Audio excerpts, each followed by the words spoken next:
ঘুম থেকে উঠেছি, জলের আওয়াজ পেয়ে বাইরে আসলাম, দেখলাম জলওয়ালা দাদা জল দিতে এসছে। উনি কালকে বিকেলে আসার কথা ছিল, কিন্তু উনি আজকে সকালে আসলো, তারপর উনি জল দিয়ে চলে গেল। তারপর আমি ফ্রেশ হয়ে নিলাম, তারপর সকালে ব্রেকফাস্ট করে আমি রান্না বান্না করতে চলে গেলাম। আজকে রান্না করবো ফুলকপি মাছের ঝোল। ফুলকপি কেটে নিলাম, তারপর আলু কেটে নিলাম। তো আজকে হাজবেন্ড বাজার থেকে এক ধরনের শাক কিনে নিয়ে আসলো। আমি এই শাকটা কখনো খাইনি, আর এর নামটাও আমি জানি না যে শাকটার নাম কি। তোমরা যদি কেউ জেনে থাকো এই শাকের নাম কি, অবশ্যই আমাকে কমেন্ট বক্সে জানিও।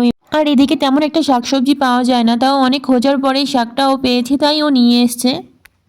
এরপর কড়াইতে তেল দিয়ে মাছগুলো ভেজে নেব। মাছগুলো উল্টে পাল্টে ভেজে নিয়ে সেই কড়াইতেই সবজি ভেজে নিলাম। সবজি ভাজা হয়ে গেলে পরিমাণ মতন জল দিয়ে দিলাম। জলটা ফুটে উঠলে মাছগুলো একে একে দিয়ে দিলাম।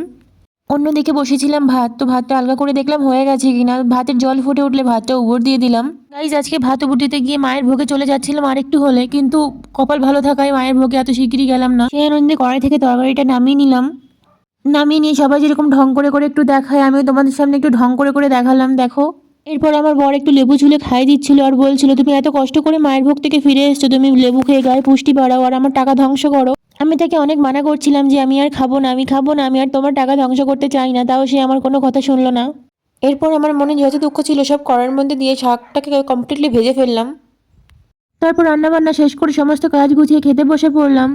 আমি খেতে থাকি, তোমরা দেখতে থাকো। আজকের ভিডিও এই পর্যন্তই। ভালো লাগলে লাইক কমেন্ট শেয়ার অবশ্যই করো। পরবর্তী ভিডিও পাওয়ার জন্য সাবস্ক্রাইব করে দিও।